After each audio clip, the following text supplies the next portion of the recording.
बात करते हैं धनुराशि की। धनुराशि वालों, ग्रह गोचर जिस तरह का है, मन प्रसन्न रहेगा और परेशानियों का निवारण होगा। आज अपनों का पूर्ण सहयोग और झंझटों से छुटकारा मिलेगा। कोई कानूनी मसला है तो फैसला आपके हक में नजर आ रहा है। शुभ कार्य संपन्न होंगे, ज्ञान विज्ञान में रुचि बढ़ेगी और मन में उत्साह और साहस बना रहेगा और ननियाल पक्ष से लाभ और सुखद समाचारों की प्राप्ति होगी। क्या करें? स्वजनों से मेल मिलाप बढ़ाए। क्या ना करें? वाहन और मशीनरी की खरीदारी आज ना करें तो बहुत अच्छा रहेगा। नमन। और बात करते हैं मकर राशि। मकर राशि जिस तरह के घर योगा योगी सामाजिक कार्य में भाग लेंगे और सामाजिक रिश्तों में प्रगाढ़ता आएगी। आध्यात्मिक रुझान बढ़ेगा और शिक्षा के क्षेत्र में सफलता मिलेगी। सभा और गोष्ठी में जाने का अवसर मिलेगा। शुभ कार्य की योजना सफल होगी। संतान और स्वजनों का सहयोग बहुत मन अनुकूल रहेगा। क्या करें? अपनी क्षमता पर भरोसा करें। क्या ना करें? बहुत जरूरी है अनर्गल बयानबाजी ना करें। नमन। और बात करते हैं कुंभ राशि। कुंभ राशि वालों, गोचर ये कह रहा है कि थोड़ा सा सावधान, अनावश्यक विवादों में ना पड़े, पारिवारिक रिश्तों की कदर करें और बहुत जरूरी है विवादित सौदों से अपने आप को दूर रखना, अन्यथा धन हानि अशुभ समाचार का सामना भी करना पड़ सकता है। आज भूमि और वाहन में पूंजी निवेश बड़ी सावधानी से करें और बहुत जरूरी है इस बात का ध्यान रखना कि आज वाहन आदि से चोट भी लग सकती है।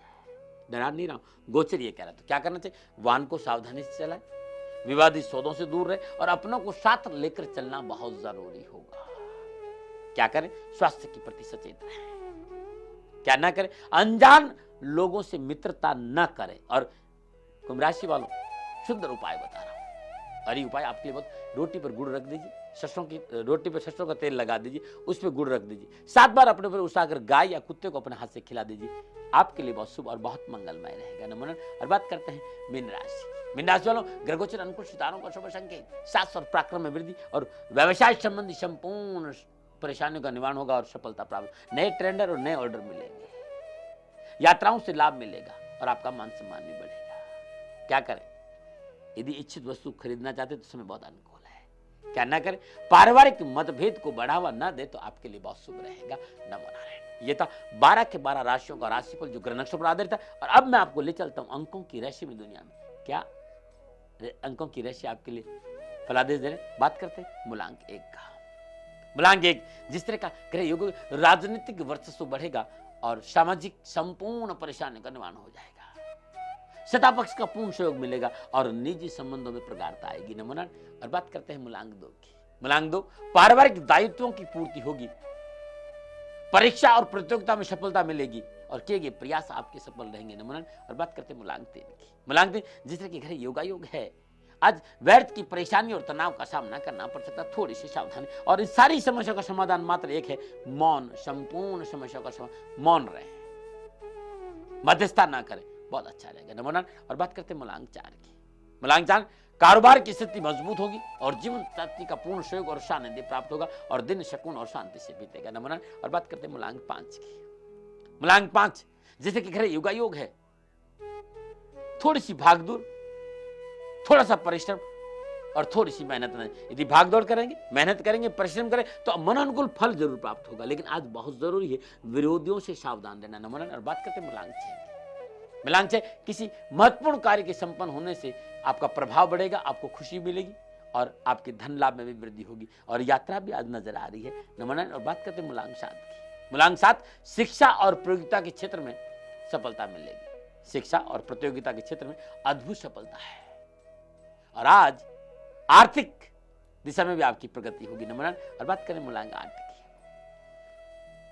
मूलांक 8 जिस तरह की घर योगा योग है, आज थोड़ा सा परेशानी नजर आ रही है, यात्रा में नुकसान हो सकता है, विवादित सौदों में किया गया पूंजी निवेश नुकसान दे सकता है और पारिवारिक सदस्यों के साथ मनमुटाव नजर आ रहा है, थोड़ा सा धैर्य का परिचय दे। नमन। बात करते हैं मूलांक 9 की। मूलांक 9 किसी कार्य की सफलता से मैत्री संबंध प्रगाढ़ होंगे, धन पद और प्रतिष्ठा का लाभ मिलेगा और दिन सुकून और शांति से बीत जाएगा। नमन।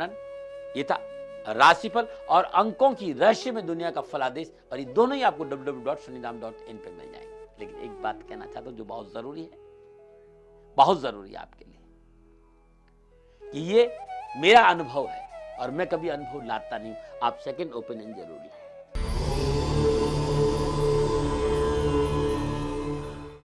पूरी लगन, पूरी मेहनत, संपूर्ण परिश्रम के बावजूद भी कारोबार में बढ़ोतरी नहीं हुई। शुक्रवार की शाम 5 बजे 8 पीपल के पत्ते तोड़ कर लाए, गंगा जल से पवित्र और शुद्ध कर ले और काजल की स्याही से पीपल की कलम से प्रत्येक पत्र पर 11 बार ओम श्रीम नमः, ओम श्रीम नमः ऐसा 8 के 8 पत्तों पर लिखे चौकी पर साफ सफेद या पीला कपड़ा बिछा दे। इन पत्तों को उसके ऊपर रखकर श्रद्धानुसार धूप दीप नैवेद्य पुष्प और अक्षत अर्पित कर और जो मंत्र बता रहा हूं इस मंत्र की 11 माला जाप कर। ओम श्रीं ह्रीं क्लीं श्रीये नमः, इस मंत्र की 11 माला या एक माला, जो आपकी माला कमल घटेगी तो सोने में सुहागा। इसके साथ एक माला प्राम प्रीम प्राम शनिचराय नमः, ओम प्राम प्रीम प्राम शनिचराय नमः की जाप करें। तत्पश्चात इन सभी पत्तों को सफेद और पीले कपड़ों में लपेट कर अपनी पूजा स्थान में रख दे। शनिवार की सुबह ब्रह्म मुहूर्त में इन 8 पत्तों में से एक पत्ता मांग कर ले ले और बाकी सभी पत्ते तालाब या बहते पानी में निवार प्रवाह कर दे। संपूर्ण कारोबारी कष्ट से छुटकारा मिल जाएगा। दूसरे हफ्ते नए पत्ते लाए, पहला पत्ता प्रवाह, ऐसा कुछ दिन करके देखिएगा, संपूर्ण व्यापारिक परेशानियों का निवारण हो जाएगा। नमन। और बात करते हैं आज के नुस्खों की।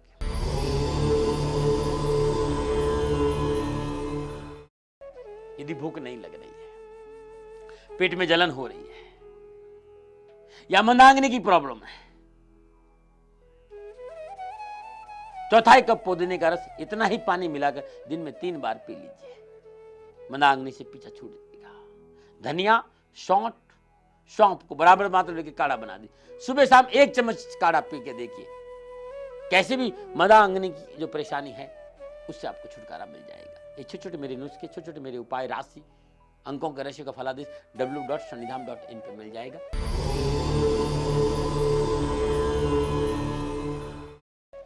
पुनः आपका गुरु मंत्र में स्वागत है।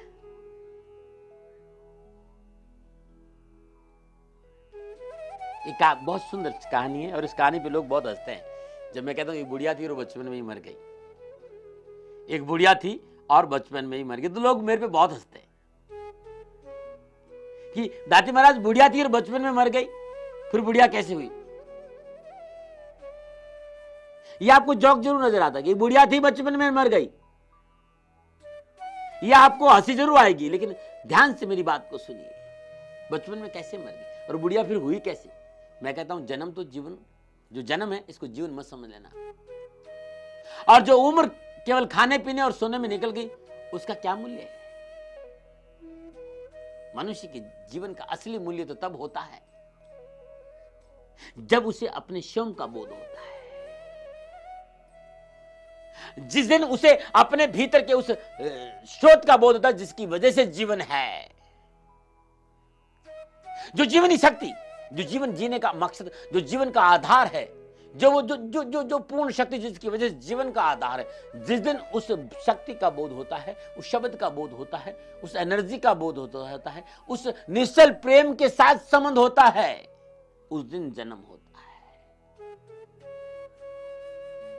जिस दिन भीतर में धर्म की, ध्यान की धारा प्रवाहित होती है, जिस दिन स्वयं के अस्तित्व का बोध होता है, स्वयं के जीवन का बोध, जीवन के साथ जुड़ने का अवसर प्राप्त हो, उस दिन जन्म होता है। केवल मां के पेट से बाहर आ जाना जन्म नहीं है। जब तक या बहुत लंबी उम्र ले ली, 100 साल या 80 साल या 90 साल या 60 साल जो भी जी ली, ये जीवन नहीं है। जीवन का असली मकसद है जीवन को जानना। जो मनुष्य जीते दिए अपने जीवन को जाना नहीं पाता है, वो उसी बुढ़िया की तरह है कि बुढ़िया तो थी लेकिन बचपन में मर गई।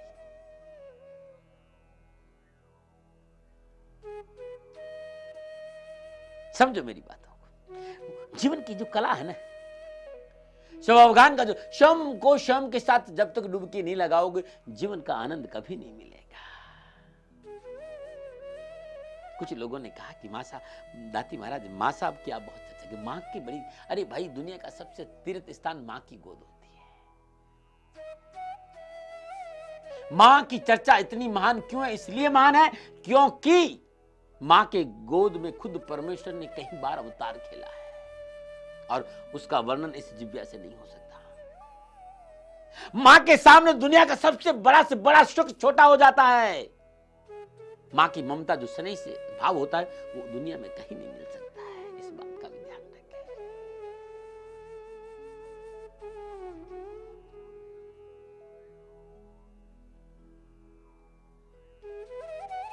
कुछ लोगों ने कहा दाती महाराज संपूर्ण शांति का स्रोत बता दीजिए। देखिए भाई, इंसान अपने जीवन में पूरी से संतुष्ट कभी नहीं होता है। हमेशा कोई न कोई कमी उसको खलती रहती है। और इस दुनिया में न जाने कितने लोग हैं जिनके पास न जाने कितनी दौलत है, वो स्वयं उन्हें पता नहीं उनके पास कितनी दौलत है, लेकिन उस दौलत का उपभोग करने वाला कोई नहीं है।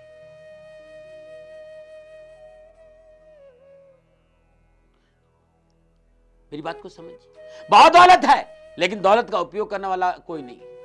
भरा पूरा परिवार है,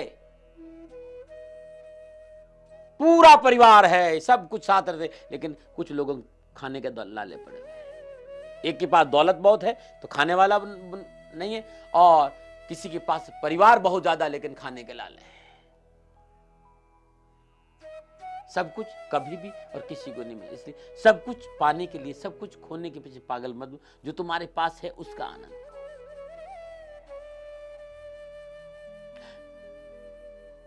बहुत जरूरी, मनुष्य का स्वभाव हमेशा दूसरे की थाली में घी नजर ज्यादा आता है। लेकिन मैं ये कहना चाहता हूं कि सब कुछ पाने और सब कुछ खोने के पीछे पागल मत बनो। जो तुम्हारे पास है उसका आनंद लो। जो पड़ोसी के पास है उसे देखकर दुखी मत हो। दुखी होने से आखिर पड़ोसी से तुम्हें कुछ मिलने वाला तो है नहीं, तो काहे के लिए दुखी हो रहे? तो जो तुम्हारे पास में है, जो ये मनुष्य जीवन मिला है, ये जीवन परमात्मा ने आपको उपहार के रूप में दिया, भेंट के रूप में दिया। ये एक कृपा की है परमेश्वर ने आपके ऊपर। इसलिए सबसे महत्वपूर्ण हिस्सा यह है कि मनुष्य जीवन पाकर मनुष्य के उस परम स्रोत के साथ जुड़ने का प्रयास करो, रिश्तों की कदर करो। ये जीवन का बहुत बड़ा हिस्सा। साथ साथ जीवन जिसकी वजह से है, वो धारा, वो आनंद, वो परमानंद, वो सूत्र, वो शक्ति, वो एनर्जी, कुछ ने उसको परमेश्वर कहा, कुछ ने उसको खुदा कहा, किसी ने उसने अल्लाह कहा, जो आपके भीतर ही विराजमान है, उसको जानना बहुत जरूरी है। और जब उसको आप जान लोगे तो जीवन खुशियों से भर जाएगा। बहुत कुछ कहना चाहता हूं, लेकिन जब समय पास आता तो जो चैनल का देखने वाला वो मेरे को अंगुली हिलाना घूमा कर, दाती महाराज अब आप इस दायरे में आ जाओ। तो मुझे भी विदा होना है, लेकिन विदा होने जाने से पहले, आज बस समाप्त करने से पहले, आज का दिन कैसे अच्छा बचे। यदि दुर्घटनाएं आपके पास है, पारिवारिक सदस्य बीमार पड़ रहा है, या आज का दिन सुकून से बिताना हो, दुर्घटनाओं से पीछा छुड़ाना हो, तो आज नित्य क्रम से स्नानों पर गंगा जल में पीसी हुई हल्दी और केसर मिलाकर अपने घर के मुख्य दोनों द्वार के दोनों और ओम और स्वस्ति का चिन्ह बना दें। आप चाहते हो कि आपके घर में कोई दुर्घटना नहीं हो, आपके पारिवारिक सदस्य मनोनुकूल रहे, या आपके परिवार में आज कोई परेशानी नहीं आए, तो नित्य कर्म से निर्दोष स्नानों उपरांत गंगा जल में हल्दी घोलकर थोड़ा सा केसर डालकर दोनों और ओम और स्वस्ति का चिन्ह बना दीजिए। घर में मंगलमय वातावरण रहेगा। बहुत कुछ कहना है, लेकिन आज इतना ही। कल के लिए यदि आपका जन्मदिन है या आपकी शादी की सालगिरह, तो क्या है उपाय, साथ ही बताऊंगा। रोजगार के लिए टोटका, और कमजोर पाचन शक्ति है तो क्या है नुस्खा, ये भी बताऊंगा। और यदि संतान आपकी बात नहीं मानती है तो कल के लिए सुझाव ये है कि संतान आपकी बात कैसे माने, ये भी बताऊंगा। लेकिन आज इतना ही। नमो नारायण।